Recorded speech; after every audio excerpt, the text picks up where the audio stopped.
A devoted wife believes she has the perfect marriage, until one night, she finds a hidden letter in her husband's study that unravels a past he's kept buried for years. Each discovery she makes pulls her deeper into a web of lies, love, and betrayal, forcing her to choose between saving her marriage or saving herself. The morning sunlight spilled through the lace curtains of our bedroom, painting golden patterns across the bedspread. I remember turning toward my husband, Daniel, still asleep beside me, his chest rising and falling in steady rhythm. For a moment, my heart softened. 12 years of marriage, and he still had that quiet charm, the boyish innocence that first made me fall in love. But even then, a whisper nagged at the back of my mind. Something had shifted, something I couldn't name. Daniel had been leaving earlier for work these past few weeks, always with the excuse of urgent deadlines.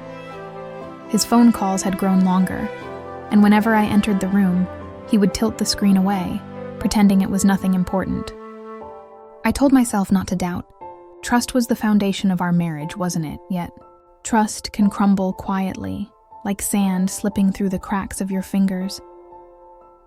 That morning, as he kissed my forehead and rushed out the door, his cologne lingering in the air, I noticed something unusual. He had left behind his leather briefcase, the one he never ever forgot. My curiosity pricked like a thorn. For hours, the briefcase sat in the corner of our living room, whispering secrets. I tried to ignore it, but every time I passed by, my eyes drifted back. Finally, with trembling hands, I placed it on the coffee table and flicked open the lock. Inside were the usual items: documents, a notebook, his pen. But tucked deep into the side pocket was a small cream-colored envelope. My name wasn't written on it. Instead, a single word sprawled across the front in elegant cursive. Forever. My breath hitched. My fingers shook as I slipped it open. Inside was a folded letter, the paper slightly yellowed with age. The words, written in Daniel's unmistakable handwriting, made my heart pound louder with each line. I promise to always love you, no matter where life takes us.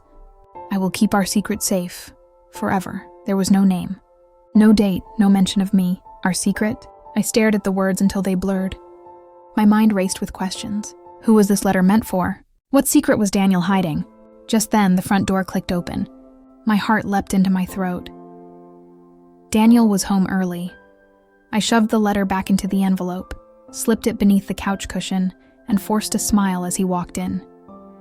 He looked at me with those familiar warm eyes, but for the first time in our marriage, I wondered, who exactly was the man I had married? Daniel dropped his keys into the bowl by the door and loosened his tie. "Surprised to see me?" he asked casually, his voice smooth, as if nothing were unusual. I forced a light laugh, hoping he didn't notice the tremor in my tone. "You're home early," he shrugged. "Meeting got canceled. Thought I'd steal a few hours with my beautiful wife." He leaned in, pressing a kiss to my cheek. His lips were warm, familiar, yet suddenly I felt like I didn't know this man at all. I kept my smile fixed, though my mind replayed the words from the letter over and over again. I will keep our secret safe. Forever.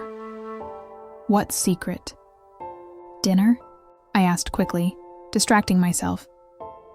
"Actually," he said, pulling off his blazer, "I was thinking of ordering in. Something simple. Chinese? Chinese." His favorite. He was so predictable in these small ways. His love for fried rice, his nightly glass of whiskey, the way he always organized his socks by color. And yet, inside that briefcase had been something so unpredictable, so foreign, it felt like a knife twisting in my chest. I excused myself to the kitchen to grab plates, but really I needed space. My hands gripped the counter so tightly my knuckles whitened. I wanted to confront him right there, shove the envelope in his face and scream, "What secret are you hiding from me, Daniel?" But I didn't, because some truths, I could already feel it, are more dangerous than lies.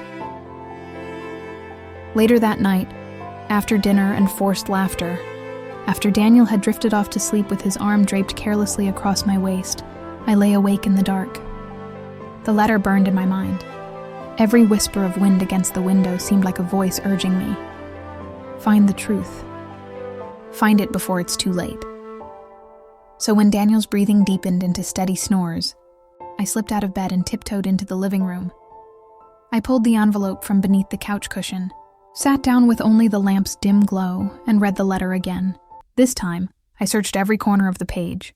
The handwriting, Daniel's for sure, but the way he wrote, it wasn't his usual style. It felt intimate, almost desperate. And then I saw it. At the very bottom corner of the letter, so faint it was almost invisible, were 2 initials. E.M. My blood ran cold. Who was E.M.? It wasn't me. My name was Claire. My initials were C.H. My hands trembled so violently I nearly dropped the paper. I stuffed it back into the envelope, my mind spiraling. Did Daniel write this to another woman, or was someone threatening him, forcing him to protect a secret? The questions swirled endlessly. And then, as if fate wanted to twist the knife deeper, Daniel's phone buzzed on the nightstand. At this hour, I crept back into the bedroom, heart pounding, and picked it up before the screen went dark. The message preview flashed just long enough for me to see the sender's name. E.M. My breath caught. The message read, "You promised. Don't let her find out." My pulse raced so violently I thought Daniel might hear it, even in his sleep. The glow of his phone screen dimmed in my hands as the message disappeared, but the words carved themselves into my memory. You promised. Don't let her find out. Her. That meant me. My throat tightened as if invisible hands were squeezing it shut. My first instinct was denial. Maybe EM was a colleague, maybe some work-related code name.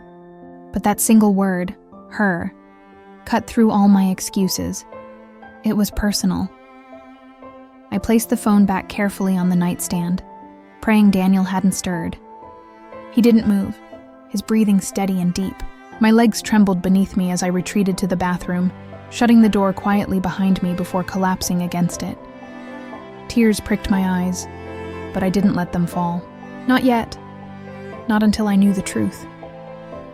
I stared at myself in the mirror. Same brown eyes, same tired face, same woman who thought she had built a life of love and trust with a man she believed was honest. But staring back at me now was someone else. A stranger who didn't know the man lying in her bed. And worst of all, I realized something that made me shiver. Daniel was smiling in his sleep. The next morning, I decided to test him. Over breakfast, I stirred sugar into my coffee with deliberate slowness, watching him from across the table. His tie was perfectly knotted, his hair neatly combed, the picture of a reliable husband on his way to work. "Daniel," I said lightly, pretending to sound casual.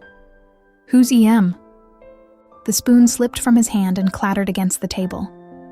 His eyes flickered up at me, wide for a fraction of a second before he forced a chuckle. "EM?" he repeated too quickly. "Why?" I sipped my coffee, studying him. "I just thought I saw something. Maybe a client? Someone from the firm?"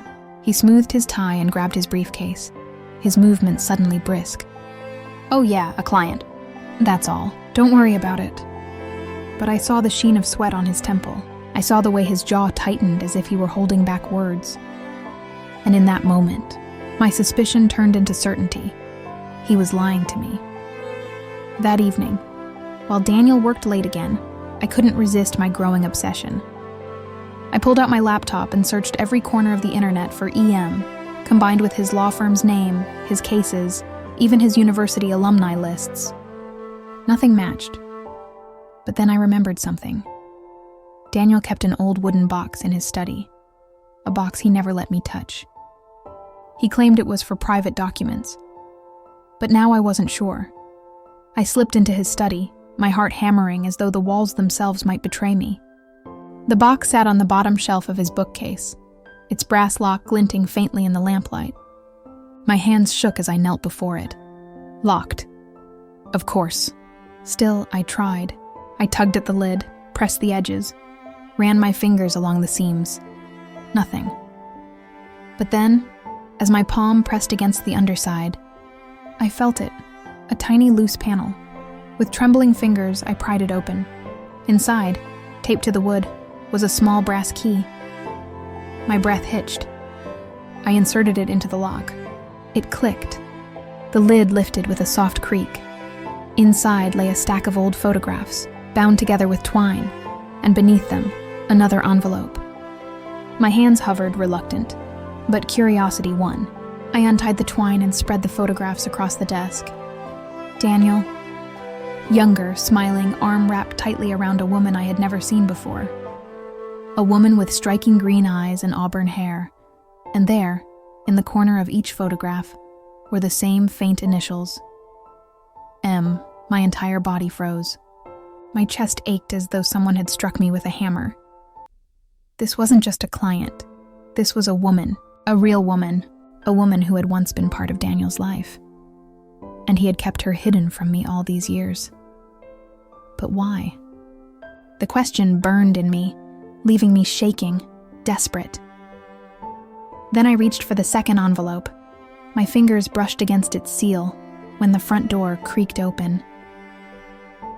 Daniel was home.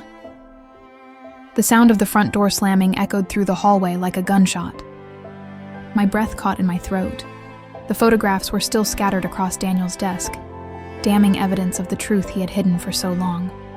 I shoved them back into the box, my fingers fumbling, clumsy with panic. The envelope slipped from my grasp and fell to the floor just as Daniel's footsteps grew closer. "Claire?" His voice carried down the hall, calm, unsuspecting. "I'm home." My heart pounded so loudly I thought it might give me away. I grabbed the envelope, stuffed it back inside the box, and slammed the lid shut. My hands shook so violently I barely managed to slide the key back into its hidden compartment before I jumped to my feet. When Daniel stepped into the doorway of his study, I was standing there with a forced smile, pretending to dust the shelves. He raised an eyebrow. "What are you doing in here?" "Just cleaning," I said quickly, too quickly. My voice cracked like brittle glass. Daniel's eyes flickered to the desk, to the box, and for a fraction of a second, his mask slipped. His jaw clenched, his eyes narrowed, and I saw something cold flash across his expression.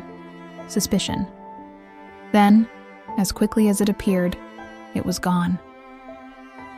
"You never clean in here," he said softly, his tone measured. I shrugged, feigning nonchalance. "Well, I thought it could use it. You spend so much time in here, I figured I'd help out." He didn't reply right away. Instead, he walked toward me, each step deliberate, his gaze fixed on my face as if searching for cracks in my story. I forced myself to meet his eyes, though every nerve in my body screamed to look away. Finally, he smiled. That easy, charming smile that had once made me fall for him. "You're too good to me," he said, kissing my forehead, always taking care of me. Relief washed through me, but it was shallow, temporary. Because as he left the room and loosened his tie, humming under his breath, I couldn't shake the image of that cold flicker in his eyes. Daniel knew. He knew I had been too close to his secret. That night, lying beside him in bed, I couldn't close my eyes. My body stiffened at every sound, every movement he made. I could feel the warmth of his body against mine, but it no longer comforted me. Instead, it felt like I was lying next to a stranger. In the darkness, Daniel whispered, "You're quiet tonight." I forced a laugh, hollow and weak. "Just tired," but inside my mind was screaming, "Tired?" No, I wasn't tired. I was wide awake, drowning in questions, torn between the love I still felt and the growing fear that the man beside me was not who I thought he was.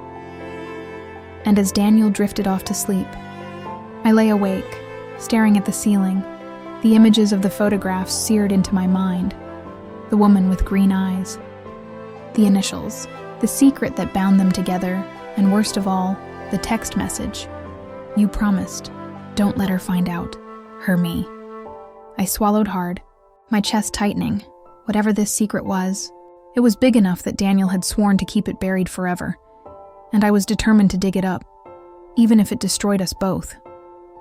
The morning after Daniel's suspicious smile, I woke to the sound of birds outside the window. For a moment, I pretended it was an ordinary day. Pretended I hadn't stumbled across a secret that was unraveling the life I thought I knew. Daniel was already gone, his side of the bed cold, his scent lingering faintly on the sheets.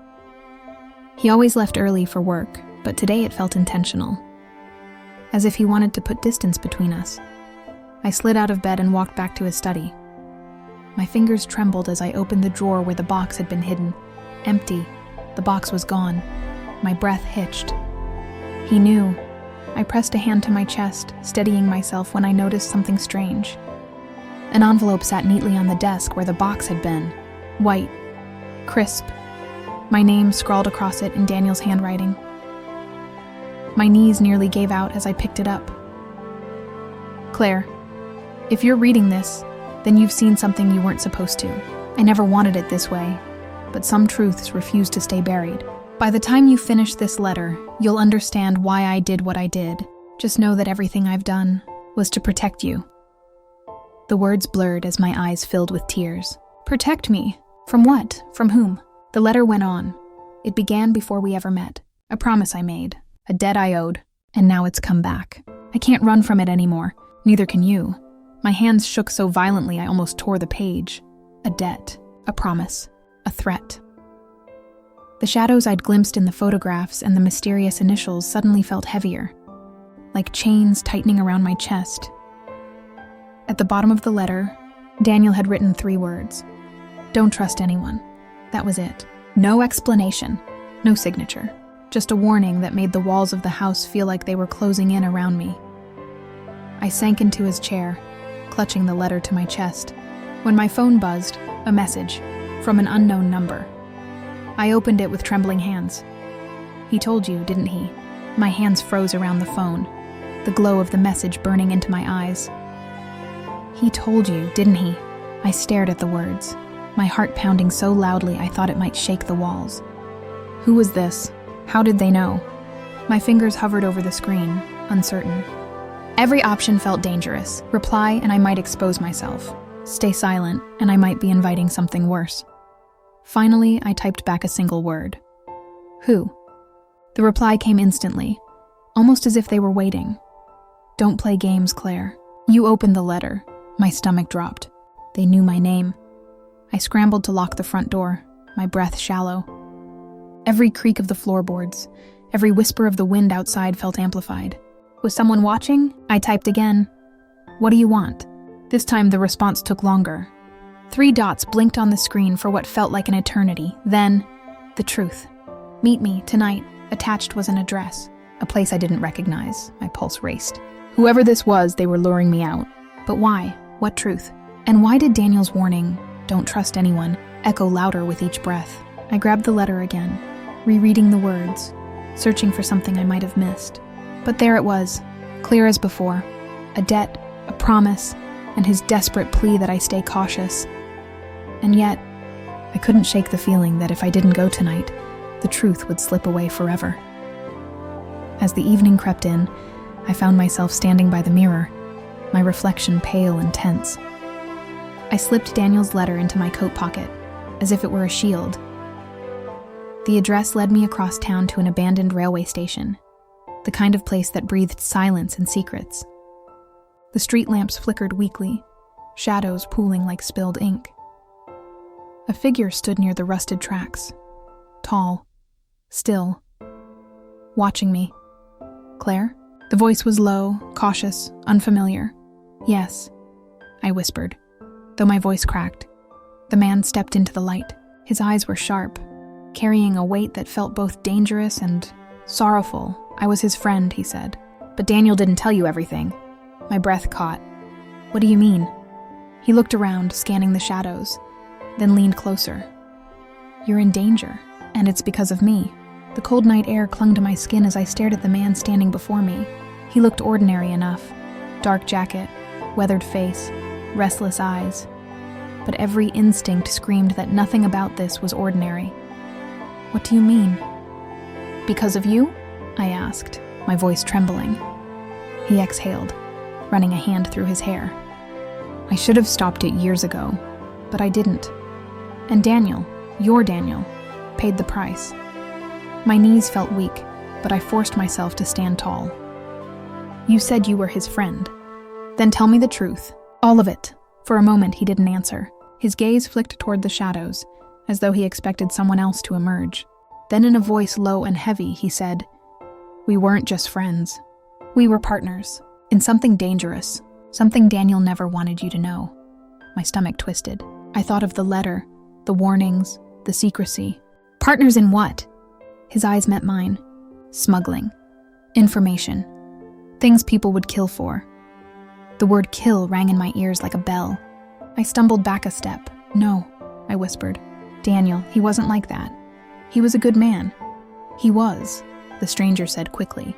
"That's why he got out. That's why he left it behind. But you can't leave something like this behind forever. Not when there are debts. Not when there are enemies who never forgive." The pieces fell into place, jagged and sharp. Daniel's late nights, the unexplained phone calls, the way he always looked over his shoulder in crowded places. "You're lying," I said, though even I didn't believe my words. He pulled something from his jacket pocket, a photograph, creased and faded.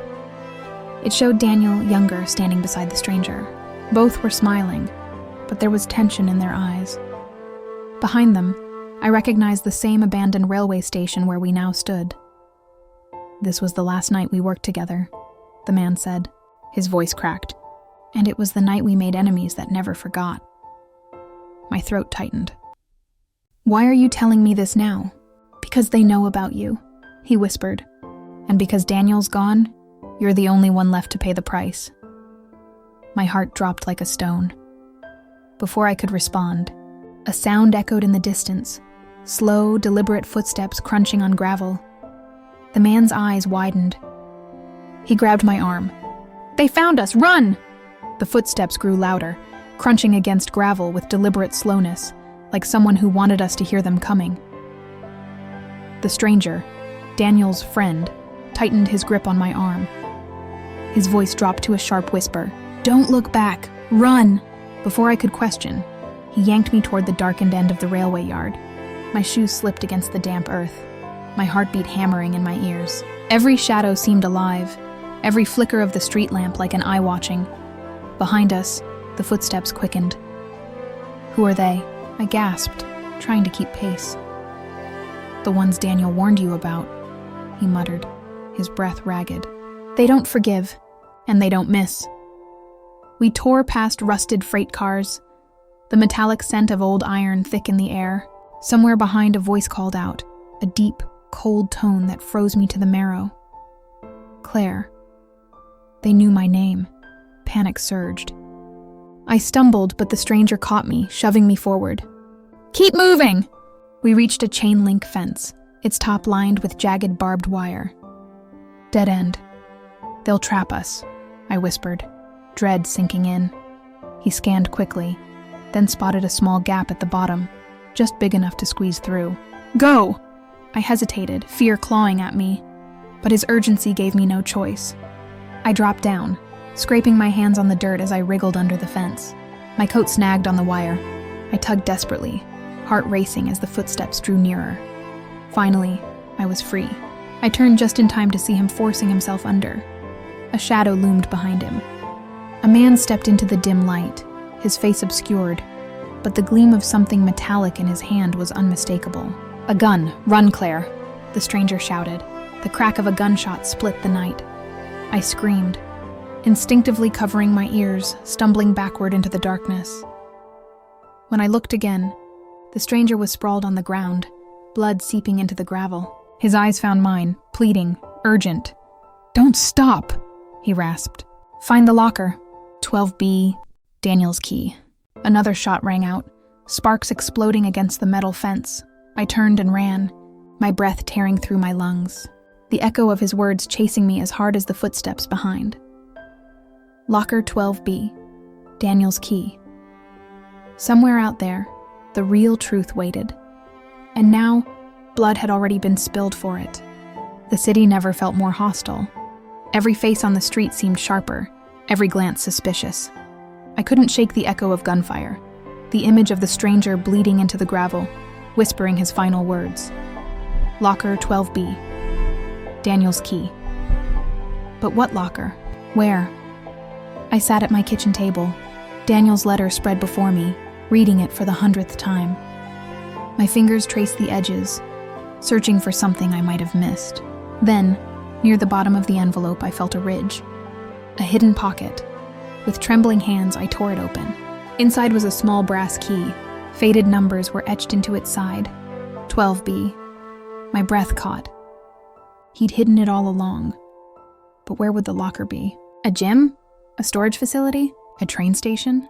My mind raced through possibilities until it struck me. The stranger had met me at the old railway yard. Could it be there? The next evening, I returned. This time under the safety of darkness, wrapped in a hooded coat. My every step echoed too loudly, the silence of the yard pressing down on me. I slipped inside one of the derelict buildings, a long-abandoned storage hall. Dust floated in the beams of moonlight streaming through broken windows. And there, against the far wall, a row of rusted lockers. My pulse quickened as I moved closer, brushing away cobwebs and dirt.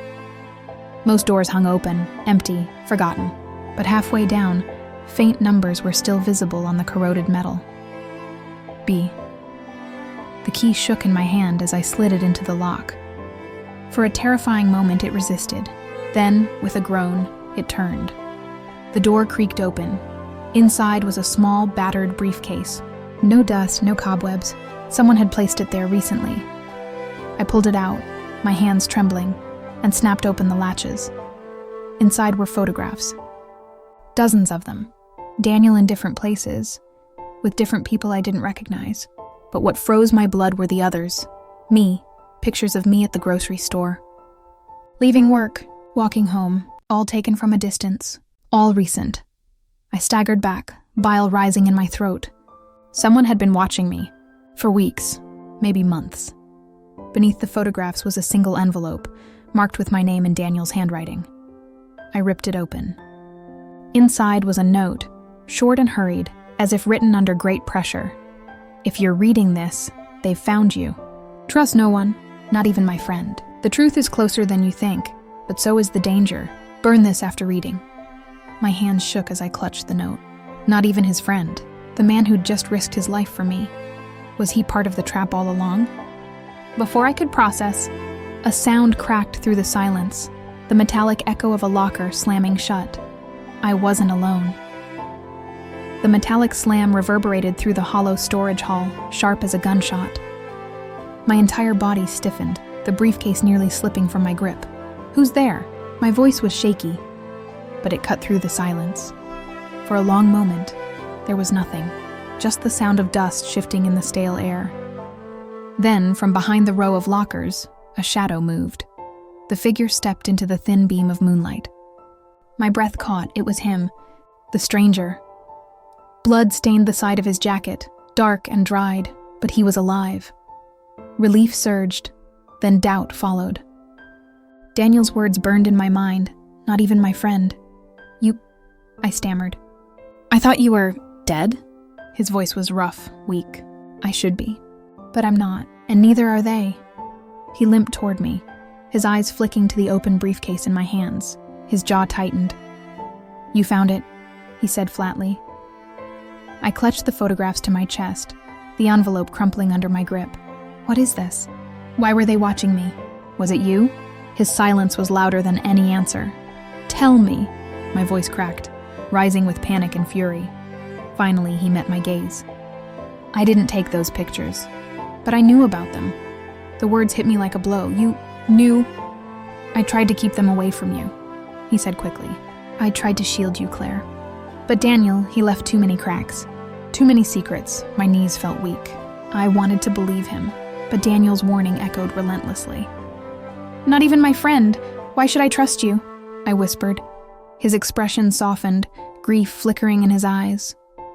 Because I'm the only one standing between you and them.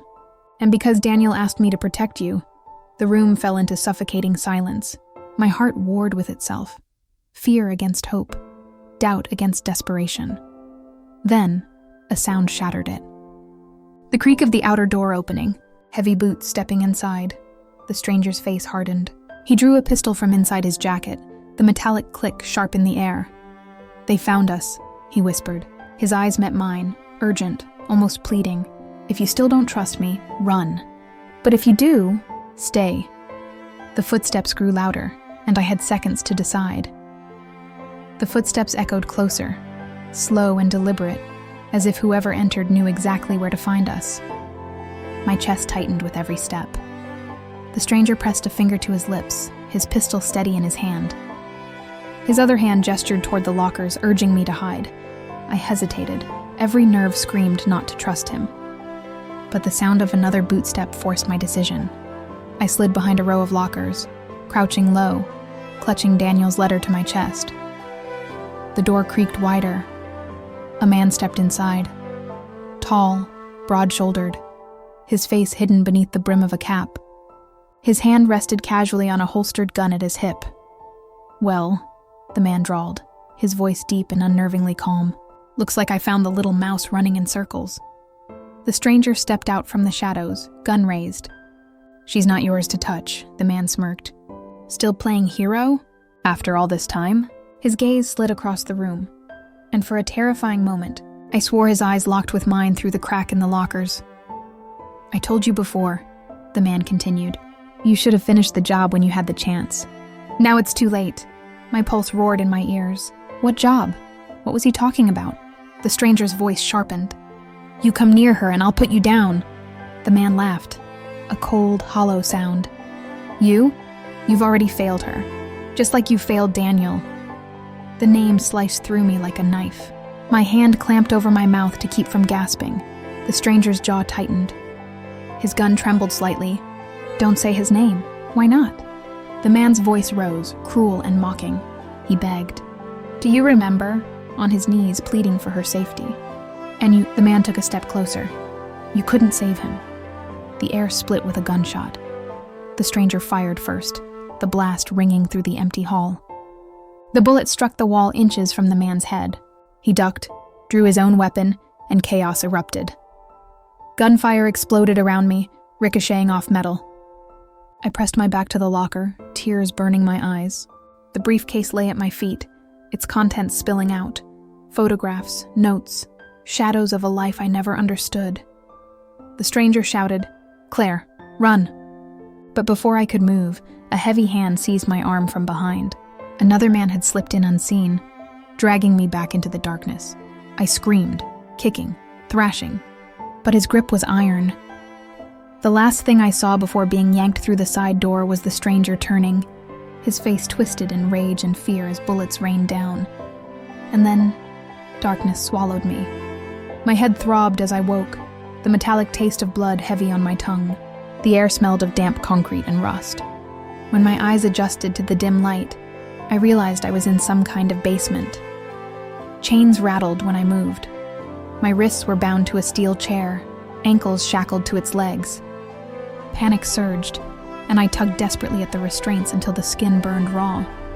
A low chuckle drifted from the shadows. "She wakes." The man from the locker room stepped forward, the one who had taunted the stranger. His cap was gone now, revealing slick black hair and a scar that stretched from his jaw to his ear. His eyes gleamed with something colder than hatred. Ownership. "Where is he?" My voice cracked, though I tried to sound braver than I felt. "Where's the man who was with me?" The scarred man leaned close, so close I could smell the bitter scent of smoke on his clothes. "Alive, for now. But he won't matter soon. You're the one we wanted." My stomach lurched. "Why? What do you want from me?" His grin was sharp, cruel. "Not from you. From him." He tapped the folder in his hand. Daniel's handwriting. The letters, tears stung my eyes. "Those were my husband's." The man nodded slowly. "Yes, and he left behind more than just words. He left debts, secrets, promises he couldn't keep. Promises that fall to you now." I shook my head furiously. Daniel wasn't like that. He was good. He would never.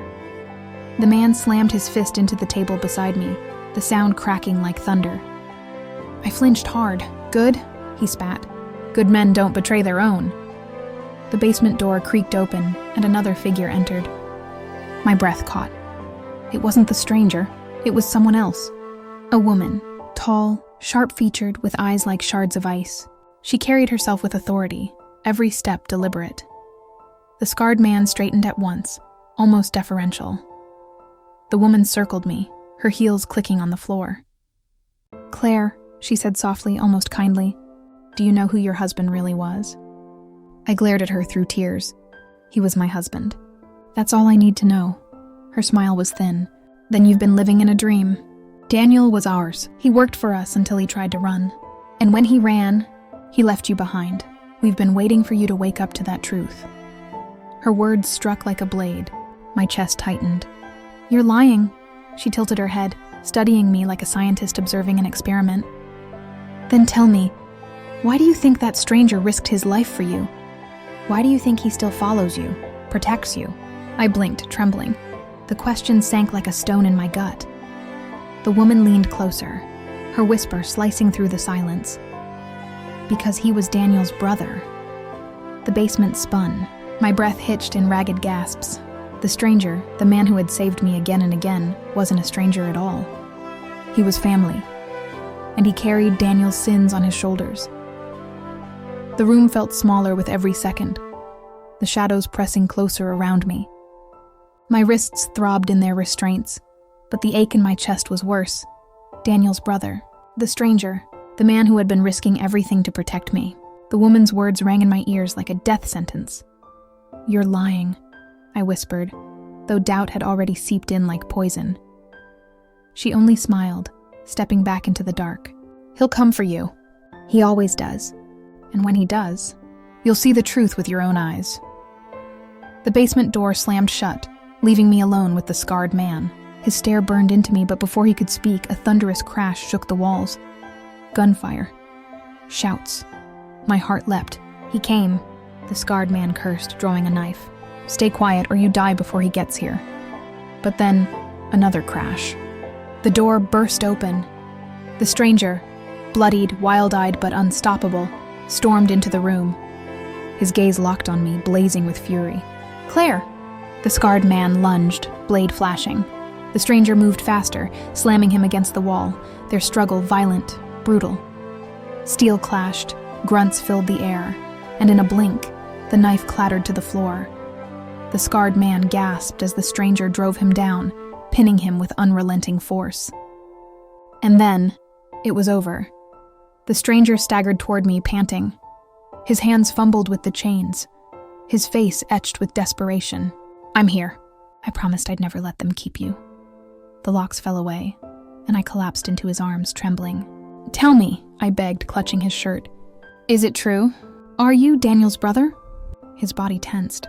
Silence stretched between us. Then, finally, he nodded. "I didn't want you to know. Not like this, but yes, Daniel was my brother. And he made choices that cost us all. When he died, I swore I'd protect you from the people he betrayed." My vision blurred with tears. Betrayal. Love. Loss. And yet, this man had risked everything for me. I pulled back, searching his eyes. Why? Why save me when I was part of his past? His voice broke as he whispered, "Because you were never just his. You're innocent of his sins. And somewhere along the way," he swallowed hard, "you became my reason to keep going." The air between us trembled with truth, raw and shattering. I wanted to scream, to weep, to run, but instead, I held on tighter. Because for the first time since Daniel's death, I wasn't alone. The woman's voice echoed faintly from beyond the walls, mocking and cold. The truth always comes with a price. But as we escaped into the night, the flames of the burning compound at our backs, I knew one thing with certainty: the past had broken me. The lies had nearly destroyed me. But the truth, Daniel's sins, his brother's devotion, had set me free. And in the ruins of everything I thought I knew, I found the courage to live again.